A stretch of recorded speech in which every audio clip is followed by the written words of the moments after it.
saw science as a way of life. He had the idea that we should use science and technology to leapfrog. And Dr. Sarabhai had picked up the idea from Gandhiji's basic idea that the development that we are looking for, economic development, the social development, and all other things, will happen only through education. Even today, if you ask me the use of space for societal application, nobody can emulate India. And that every institution he started, every thought he left behind, was with the belief that we could do it. We did not have to depend on others. I'd say longevity, because he was able to lay the foundation, such a strong foundation for so many institutions. You have to take several people and put them together. And then what you get is one person, that is Vikram.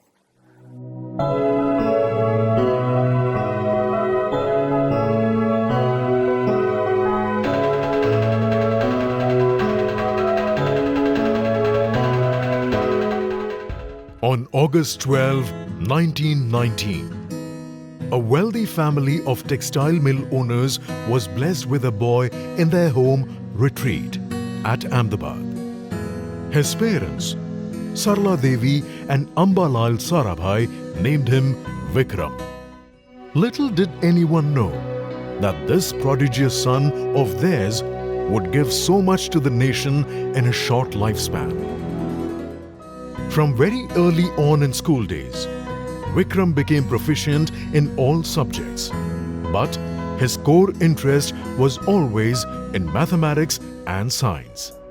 After his schooling in Ahmedabad, Vikram went to Cambridge in 1937 for higher studies. After earning PhD, he came back to India in 1947 with much widened horizons and tremendous zeal for nation building. When he came back from Cambridge after completing his PhD in 1947, and India had just won freedom, that's when you kind of see Vikram's grand plan, if you can sort of put it like that, unrolling one by one. The conditions of the society in the nascent free India troubled him deeply. He strongly believed that it was science and technology alone which could solve the real problems of Indian society. In my opinion, the aspect of space research which I would like to stress most is in relation to the national capability, the self-confidence that this will generate. He started in right earnest on the path of realizing his vision by founding Physical Research Laboratory in 1947. With this, he set the pace and charted the course for India to leapfrog generations of technology and rapidly develop into a scientifically advanced nation. He next established Ahmedabad Textile Industry Research Association, ATIRA, for modernizing textile industry in India in 1947. From 1950 to 1966, he set up and managed a number of industries. Dr. Sarabhai started working towards formation of the Indian space program in 1961. He recruited talented scientists like Dr. APJ Kalam, Arvamudam, H.G.S. Murthy, Ishwar Das, Ramkrishna Rao, Prakash Rao, and many others to join him in this task. He canvassed around the world for bringing technology and scientists settled abroad to India.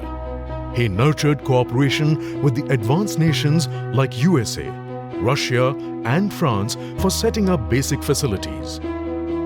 In 1962, the government formed Indian National Committee on Space Research, INCOSPAR, chaired by Dr. Sarabhai, within the Department of Atomic Energy. He established Thumba Equatorial Rocket Launching Station, TERLS, at Trivandrum in 1963. He knew that all the sounding rocket sites in Western countries were in the middle latitudes or near North Pole. There were no equatorial sites. And so he said Sumba would be an equatorial site which would be of great interest to international scientific community. In November 1963, the first Nike Apache rocket successfully flew from here and is today regarded as the beginning of the Indian journey into the space. He also established the Space Science and Technology Center, SSTC, for developing indigenous satellite launch capability. Under his guidance, the scientists at SSTC started to realize the dream given to them by their mentor. Following the untimely demise of Dr. Bhabha in January 1966, Dr. Sarabhai became the chairman of Atomic Energy Commission. But deep down, he always wanted to explore new concepts for societal development. He initiated a study on the cost and significance of synchronous satellites to link the distant rural communities to the mainstream. For this, he established the Experimental Satellite Communication Earth Station, SCES, in Ahmedabad, and envisaged a phased national television program. Particularly in a country like India, where the large mass of people who have to be motivated are illiterate, it is very important to, I think, have the information input as an integral part of the developmental process. And I think a powerful technique like a audiovisual presentation through television can be one of the most important motivations, a catalyst for action. The Indian Space Research Organization was constituted in 1969 with Dr. Sarabhai as its first chairman. In the same year, he signed an MOU with NASA to conduct the Satellite Instructional Television Experiment, SITE. Under this, NASA would loan ATS-6 communication satellite to India for 1 year. ISRO would arrange the necessary ground hardware and community television receivers for conducting this experiment, wherein television broadcast was to be carried out via a satellite. So that was a remarkable precursor to all that we are doing today with the communication satellites, in the case of education, in the case of health, and of course doing communication for broadcasting, for television programs, and many other kinds of news and telephony, telegraph, everything that you think of in the today's insats are being used in a big way. SITE, though conducted after his death, proved to be one of its kind in the world, and eventually led to revolution in this field of direct-to-home TV.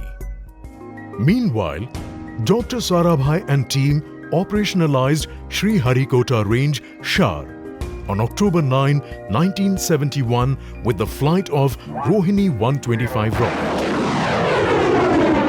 Known as Satish Dhawan Space Center, Shar, today it is a world-famous spaceport. A large number of other institutions like Darpana Academy of Performing Arts, Ahmedabad Management Association, Indian Institute of Management, Nehru Foundation for Development, Community Science Center in Ahmedabad, and ECIL Hyderabad also owe their existence to Dr. Sarabhai. As dawn broke on 30th December 1971, the nation received a rude shock. This great son of India, the father of Indian space program, had already taken his last breath.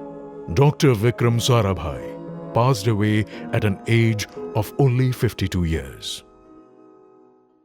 He received S.S. Bhatnagar Award in 1962 and Padma Bhushan in 1966. He was posthumously awarded Padma Vibhushan in 1972. In 1974, the International Astronomical Union, Australia, named Beazle Crater in the Sea of Serenity on the Moon as the Sarabhai Crater.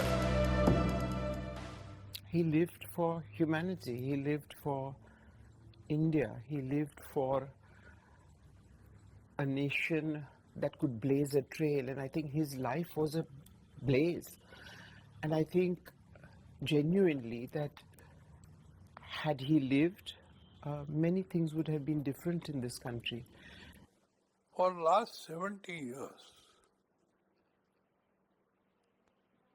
practically every day I have grieved what this nation has lost.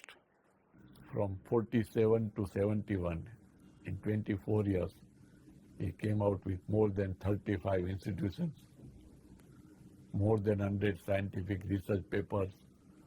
So many students did their study under him in both MSc as well as PhDs. Love for science, love for the country.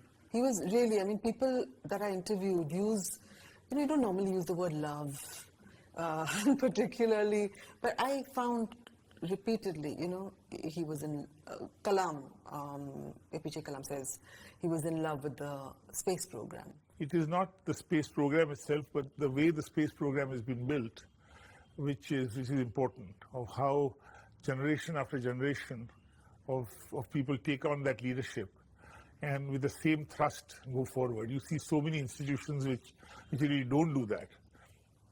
One of the things he did, and I mentioned earlier that he left this behind into the organization's DNA, was to motivate people from the point of view of what the end goal was, to make you feel that what you were doing was part of a larger whole which contributed to something big. He actually gave the whole nation a dream of satellite communication and reaching out to rural areas. I think what important thing that he left behind was his ideas, and he had shared as to what exactly is required to be done. We have just fulfilled everything that Sarabhai had visualized, and most importantly, they are a sustainable set of activities which will make the space relevant to this country all the time to come. A dedicated scientist, an institution builder, a kind human being, a versatile personality, a great patriot, but above all, a dauntless visionary who was passionate of using science for the benefit of society. India truly remains indebted to her great son, Dr. Vikram Ambalal Sarabhai.